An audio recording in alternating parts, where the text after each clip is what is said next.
Assalamualaikum warahmatullahi wabarakatuh. Pada kesempatan ini, saya ingin memaparkan resume mengenai materi penyusunan bahan ajar dan rubrik penilaian yang kemarin telah disampaikan oleh Bapak Dr. Syihabuddin Said, MSI, dalam pelatihan pekerti yang diadakan oleh Untirta dan UPG. Baiklah, sebelumnya saya akan memperkenalkan diri saya. Saya adalah Triworo Setiati. Saya adalah dosen di program studi arsitektur Universitas Tridinanti Palembang. Dalam penjelasannya kemarin, materi mengenai bahan ajar dibagi dalam beberapa pokok bahasan. Yang pertama adalah teknik penyusunan yang menjelaskan mengenai bagaimana pendidik menyusun sebuah buku sebagai bahan ajar. Kedua, tahap pengembangan, bagaimana strategi yang dapat dilakukan untuk melakukan pengembangan dan penyusunan buku sebagai bahan ajar. Ketiga, rubrik atau kriteria penilaian yang menjelaskan apa saja yang harus dipenuhi dalam sebuah bahan ajar yang layak. Dan keempat, lembar evaluasi. Oke, yang pertama pokok bahasan mengenai teknik penyusunan bahan ajar. Apakah bahan ajar itu? Jadi bahan ajar adalah suatu materi perkuliahan atau pelajaran yang disusun secara sistematis sebagai sumber belajar untuk mencapai tujuan pembelajaran. Menurut National Center for Competency Based Training tahun 2007 adalah segala bentuk bahan yang digunakan untuk membantu dosen atau guru instruktur dalam melaksanakan proses pembelajaran. Jenis bahan ajar banyak sekali, mulai dari bahan ajar cetak, audio, visual, dan multimedia interaktif. Pendidik dapat menggunakan proyektor, laptop, website, media sosial, dan masih banyak lainnya. Namun dari keempat jenis bahan ajar tersebut, secara umum bahan ajar yang paling relatif mudah dibuat adalah bahan ajar cetak. Nah, fungsi bahan ajar. Fungsi bahan ajar ini bergantung pada kriterianya. Ada yang pertama, ada pembelajaran klasikal. Dalam pembelajaran klasikal, bahan ajar ini berfungsi sebagai satu-satunya sumber belajar serta pengawas dan pengendali dalam kelompok belajar tersebut. Kemudian, fungsi bahan ajar juga sebagai bahan pendukung untuk proses pembelajaran. Berkaitan dengan pembelajaran secara individual, fungsi bahan ajar itu dapat berfungsi sebagai media utama, alat bantu penyusunan, serta pengawas dalam memperoleh informasi, dan juga sebagai penunjang media pembelajaran secara individual. Dalam pembelajaran kelompok, bahan ajar difungsikan sebagai bahan yang terintegrasi dengan proses belajar kelompok sebagai bahan pendukung utama dan apabila dirancang dengan maksimal akan membantu untuk meningkatkan motivasi belajar peserta didik. Karakteristik bahan ajar. Karakteristik bahan ajar yang dipaparkan oleh Bapak Syihabuddin Said kemarin diambil dari Widodo dan Jasmani dalam Lestari tahun 2013. Jadi karakteristik bahan ajar itu ada 5. Pertama, self-instructional. Bahan ajar dapat membuat peserta didik mampu membelajarkan diri sendiri dengan bahan ajar tersebut. Kemudian ada self-contained, bahan ajar harus memuat nih seluruh bagian-bagian secara utuh. Kemudian karakter selanjutnya, bahan ajar juga harus stand alone atau bahan ajar yang disusun tidak bergantung pada bahan ajar lain.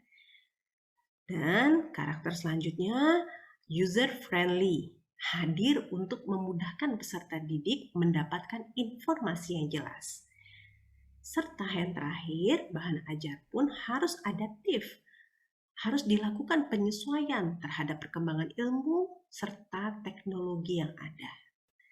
Ibaratnya, bahan ajar harus terus terupdate. Selanjutnya, mengenai jenis-jenis bahan ajar.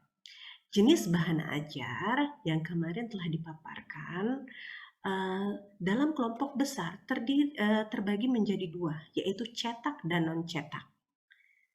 Kemudian, jenis-jenis bahan ajar lainnya yang bersumber dari Henig tahun 1996, bahan ajar dapat dibedakan berdasarkan cara kerjanya. Kemudian berdasarkan bentuknya oleh Ellington dan Rees, kemudian berdasarkan sifatnya oleh Rowntree. Kemudian saya membuat sebuah rangkuman bahwa jenis-jenis bahan ajar itu berdasarkan sumber-sumber tersebut dibedakan sebagai berikut. Ada yang cetak, seperti handouts, lembar kerja, bahan ajar mandiri atau kelompok. Video bisa dilihat seperti video, film, televisi, dan rekaman videotape. Display ini yang dapat diproyeksikan seperti slide, film strip, overhead transparencies, flip chart, poster, model, dan foto. Audio, kaset, compact disc, atau audio disc, audio tapes, atau siaran radio pun dapat digunakan sebagai bahan ajar. Kemudian berkaitan dengan sifatnya yang sekarang ada kemajuan teknologi, bahan ajar pun dapat berupa dari teknologi dan komputer, seperti misalnya Computer Assisted Instruction, Computer Based Tutorial. Dan kemudian bahan ajar pun bisa dalam bentuk video conference. Yang saya tangkap dari penjelasan Bapak Sihabudin adalah jenis-jenis bahan ajar memang harus sangat disesuaikan dengan peserta didik, disesuaikan dengan mata kuliah, ya. Jadi seperti saya mengambil contoh kasus saya adalah dosen arsitektur, saya lebih memperbanyak bahan ajar dalam bentuk visualisasi. Karena apa? Karena karakter mahasiswa arsitektur mereka lebih peka terhadap indera-indera, mulai dari indera mata, sehingga mereka lebih penangkapan materi lebih mudah melalui visualisasi yang menarik, sehingga saya beradaptasi dengan kondisi tersebut.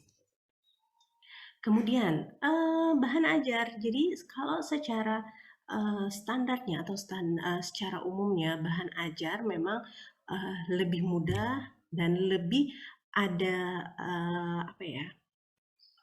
bukan penghargaan tapi lebih dilihat dan bisa dijadikan sebuah penilaian terhadap seorang pendidik apabila membuat sebuah bahan ajar cetak. Nah, bahan ajar cetak itu berupa apa?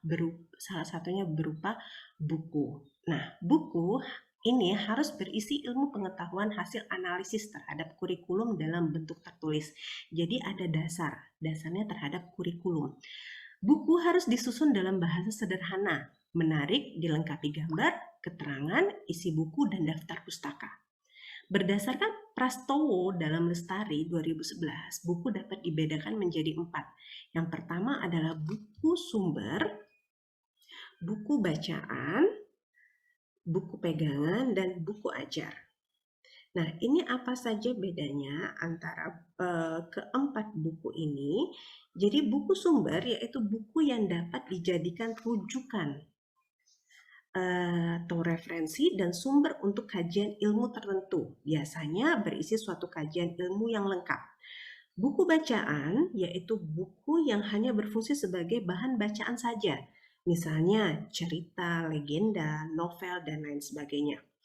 Yang ketiga, buku pegangan. Buku pegangan adalah buku yang bisa dijadikan pegangan seorang dosen ataupun guru atau pengajar dalam melaksanakan proses pengajarannya. Kemudian ada buku ajar atau buku teks, yaitu buku yang disusun untuk proses pembelajaran dan berisi bahan-bahan atau materi pembelajaran yang akan diajarkan. Kemudian ada juga bahan ajar berupa handout. Jadi handouts ini adalah bahan tertulis yang disiapkan untuk memperkaya pengetahuan peserta didik. Handouts merupakan kumpulan beberapa literatur yang memiliki relevansi dan kompetensi dasar yang ingin dicapai peserta didik.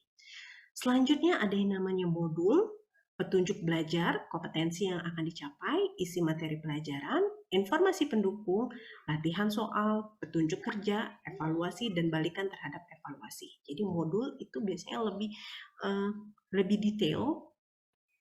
Kemudian ada lembar kerja peserta didik. Materi ajar yang sudah dikemas sedemikian rupa secara terstruktur dan terarah memuat materi, ringkasan, dan tugas yang berkaitan dengan materi. Teknik penyusunan bahan ajar. Oke, berdasarkan penjelasan dari Bapak Syihabuddin, jadi yang saya tangkap dalam penyusunan bahan ajar cetak ada 3 nih poin yang utama yang harus benar-benar kita persiapkan. Pertama, judul. Judul itu harus singkat, jelas, dan menarik. Materi, memuat kompetensi dasar atau materi pokok yang ingin dicapai peserta didik. Dan yang ketiga, bahasa yang harus mudah dipahami. Oke, tekniknya ini mulai beberapa poin yang harus tercapai ya. Jadi kita mulai dari susunan dan tampilan. Ini harus jelas dan menarik, diurut secara sistematis sehingga peserta didik mudah memahaminya. Bahasa. Pemilihan bahasa harus mudah dipahami, tidak bertele-tele sehingga peserta didik mudah memahaminya. Stimulan. Mampu menguji pemahaman peserta didik, adanya gambar yang menarik untuk dilihat sehingga mendorong peserta didik berpikir dan menguji stimulan. Terstruktur. Memberikan kenyamanan untuk dibaca, tidak loncat-loncat pembahasannya. Kemudian materi instruksional menyangkut pemilihan teks, bahan kajian, dan lembar kerja atau worksheet. Untuk standar penulisan, ini dapat diikuti ketetapan yang telah dibuat oleh Kemendikbud berkaitan dengan standar penulisan bahan ajar. Cakupan isi bahan ajar. Jadi ada 3 cakupannya. Yang pertama itu pengetahuan, keterampilan, nilai, dan sikap. Pengetahuan, fakta, mudah dilihat, menyebutkan nama, jumlah, dan bagian-bagiannya, konsep, dilengkapi dengan definisi, identifikasi, klasifikasi, serta ciri-ciri khusus, prinsip, penerapan dalil, hukum, serta rumus, prosedur, langkah-langkah mengerjakan sesuatu secara urut. Keterampilan, kemampuan mengembangkan ide, memilih dan menggunakan bahan, menggunakan peralatan, serta teknik kerja. Dan yang terakhir cakupannya termasuk nilai dan sikap. Jadi ada nilai kebersamaan, kejujuran, kasih sayang, tolong-menolong, semangat dan minat kerja, semangat kerja, dan mau menerima pendapat orang lain. Oke, pokok bahasan selanjutnya itu berkaitan dengan teknik pengembangan bahan ajar. Tujuan pengembangan bahan ajar. Jadi pengembangan bahan ajar ini sangat perlu dilakukan untuk membangun situasi pembelajaran secara dinamis dan tercapainya tujuan pembelajaran. Tujuannya apa? Yang pertama, menyediakan bahan ajar yang sesuai dengan tuntutan kurikulum. Yang kedua, menyediakan bahan ajar dengan mempertimbangkan kebutuhan peserta didik, membantu peserta didik memperoleh alternatif bahan ajar selain buku teks yang mungkin sulit untuk diperoleh. Dan yang terakhir adalah memudahkan dalam melaksanakan pembelajaran. Prinsip-prinsip yang harus diikuti dalam proses pengembangan bahan ajar. Pertama, relevansi atau kesesuaian. Jadi bahan ajar itu harus relevan dan memiliki keterkaitan dengan pencapaian pembelajaran. Konsistensi atau keajegan antara bahan ajar dengan capaian pembelajaran yang harus dikuasai mahasiswa. Seperti capaian pembelajaran yang harus dikuasai mahasiswa 4 macam. Maka bahan ajar yang harus diajarkan juga harus meliputi 4 macam. 4 hal yang ingin dicapai. Yang ketiga adalah adekuasi atau kecukupan. Cukup memadai dalam membantu mahasiswa menguasai capaian pembelajaran yang diajarkan, serta bahan ajar tidak boleh terlalu sedikit dan tidak boleh terlalu banyak. Jadi harus efektif dan efisien. Oke, urutan bahan ajar, harus sequence. Pendekatannya dapat dilakukan dalam 2 cara. Yang pertama prosedural atau menggambarkan langkah-langkah secara urut sesuai dengan langkah-langkah melaksanakan suatu tugas. Yang kedua, pendekatan hierarkis, menggambarkan urutan yang berjenjang dari mudah ke sulit atau dari yang sederhana ke kompleks. Langkah pemilihan. Yang pertama dapat dilakukan mengidentifikasi capaian pembelajaran yang menjadi acuan atau rujukan pemilihan bahan ajar. Kedua, dapat mengidentifikasi jenis-jenis materi bahan ajar. Yang ketiga, memilih bahan ajar yang relevan dengan capaian pembelajaran yang telah teridentifikasi dan memilih sumber bahan ajar. Ini adalah langkah pemilihannya. Kemudian pokok bahasan yang ketiga, teknik penyusunan buku ajar. Buku ajar merupakan salah satu produk dari bahan ajar. Jadi buku ajar ini adalah buku teks yang digunakan sebagai standar pada mata kuliah atau pelajaran tertentu. Buku ajar ini dari sumber materi ajar, referensi baku, mata kuliah atau pelajaran tertentu, disusun sistematis dan sederhana dan terdapat petunjuk pembelajaran. Dan buku ajar harus mengikuti standar serta perundang-undangan yang berlaku di Indonesia. Jadi tidak menyimpang dari undang-undang yang telah ditetapkan. Nah, bagaimana sih cara penyajian buku ajar? Cara penyajian buku ajar itu ada 3 item yang memang harus dipahami, yang harus dipertimbangkan. Yang pertama, urutannya harus teratur, penggunaan bahasa yang baik, serta penambahan ilustrasi. Setelah mengetahui cara penyajian buku ajar, kemudian bagaimana sih tahap penyajiannya? Tahapannya dimulai dari pertama, hal yang sederhana menuju ke kompleks. Jadi jelas sehingga peserta didik dapat memahaminya mulai dari step 1 sampai ke step 4 dengan lingkup yang semakin besar. Kemudian tahapan kedua yaitu dimulai dari yang mudah dan hingga ke sukar. Kemudian hal yang harus dilihat juga adalah dari setiap pembahasan harus saling memperkuat setiap bahan kajian yang kita jabarkan di dalam buku ajar. Keempat, saling memperkuat bahan kajian. Yang kelima, menantang dan merangsang para peserta didik untuk memahami apa sih kajian-kajian yang harus mereka pahami. Yang terakhir, tahapannya adalah kita harus mengorganisir dan harus disajikan secara sistematis sehingga itu akan mempermudah peserta didik memahami buku ajar yang kita buat.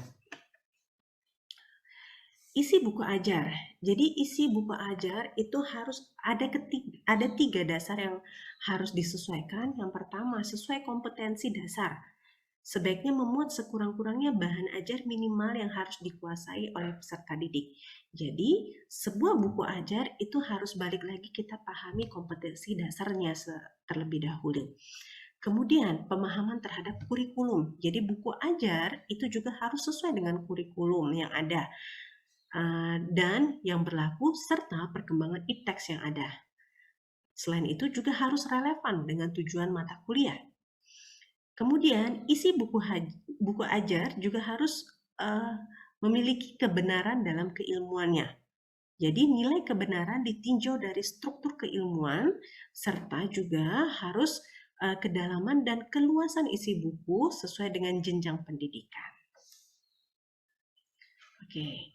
Kemudian secara sistematis, kerangka dan langkah menulis buku ajar.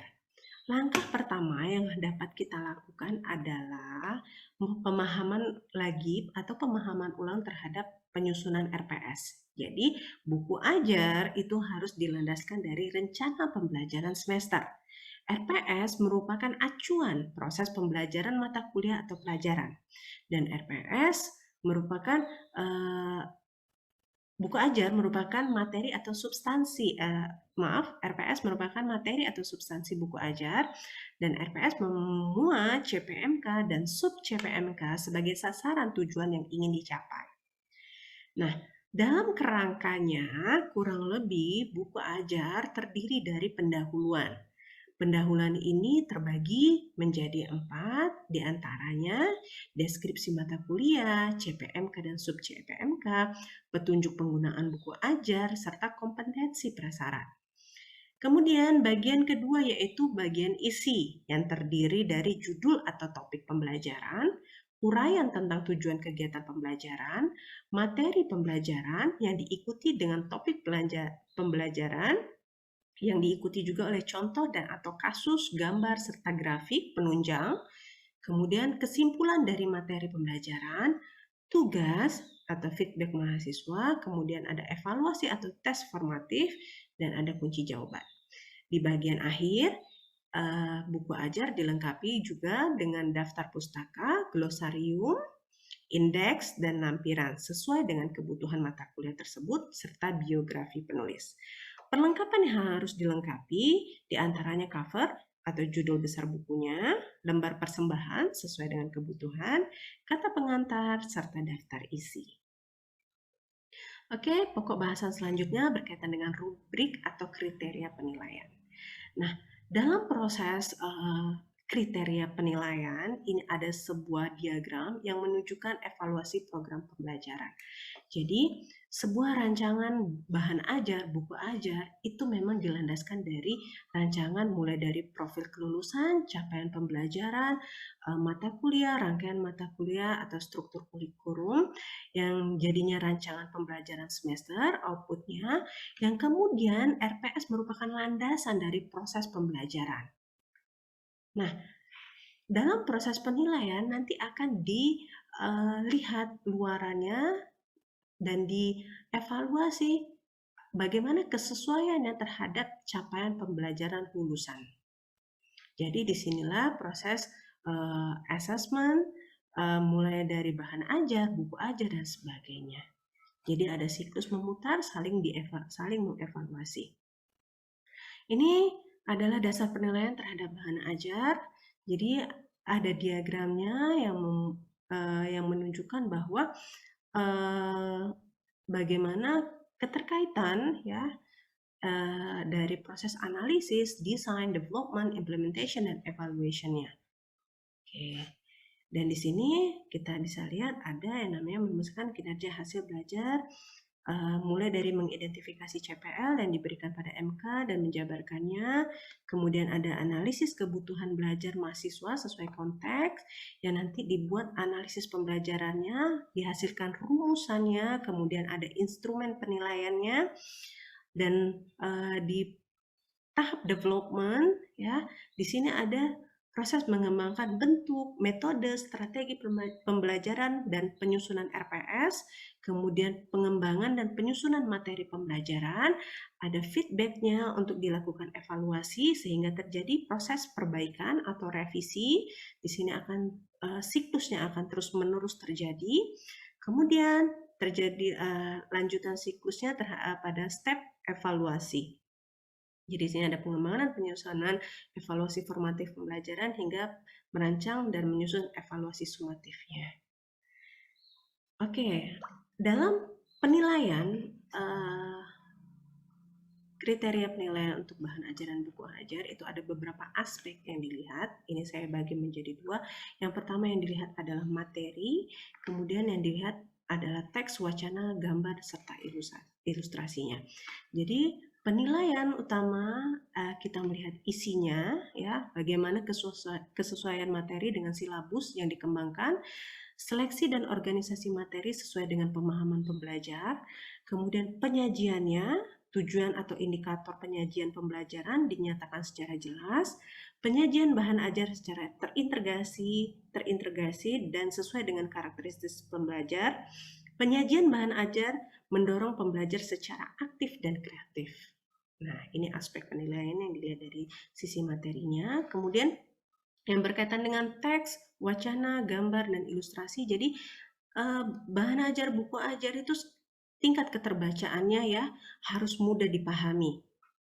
Kita lihat penjelasannya, keterbacaan yaitu tingkat kemudahan bahasa, kosakata, kalimat, paragraf, dan wacana bagi kelompok atau tingkatan peserta didik. Jadi kita harus menyesuaikan juga kata yang kita gunakan, penyusunan kalimatnya, paragrafnya, serta wacananya yang kita sesuaikan dengan si peserta didik. Apakah itu strata 1, atau magister, atau D3. Kemudian kebahasaan. Kebahasaan ini kita lihat dari teks menggunakan tata bahasa yang tepat, instruksi jelas dan mudah dipahami, instruksi menggunakan struktur yang tepat, latihan yang dikembangkan menggunakan tata bahasa yang baik serta benar secara tata bahasa. Proses evaluasi. Nah, proses evaluasi terdiri dari beberapa komponen yang dilihat. Pertama, komponen kelayakan isi yang mencakup kesesuaian dengan kompetensi yang ingin dicapai, kemudian kesesuaian dengan perkembangan peserta didik, kesesuaian dengan kebutuhan bahan ajar, kebenaran substansi materi pembelajaran, manfaat untuk penambahan wawasan, serta kesesuaian dengan nilai moral dan nilai sosial. Kemudian ada komponen kebahasaan mencakup keterbacaan, kejelasan informasi, kesesuaian dengan kaidah bahasa Indonesia yang baik dan benar, serta pemanfaatan bahasa secara efektif dan efisien. Yang dimaksud ini adalah jelas dan singkat serta padat. Ya. Kemudian komponen penyajian mencakup kejelasan tujuan indikator yang ingin dicapai, urutan sajian, pemberian motivasi dan daya tarik. Ini sangat diperlukan. Kemudian ada interaksi, pemberian stimulus serta respon, dan kelengkapan informasi. Kemudian ada komponen terakhir, ada komponen kegrafikan, yaitu penggunaan font, jenis dan ukuran, layout atau tata letak, ilustrasi, gambar, dan foto, serta desain tampilan. Yang akhirnya nanti ada proses validasi evaluasi yang akan dilakukan diantaranya pertama adalah uji coba keterbacaan atau readability bahan ajar. Yang kedua, penilaian bahan ajar secara keseluruhan oleh pengguna sasaran.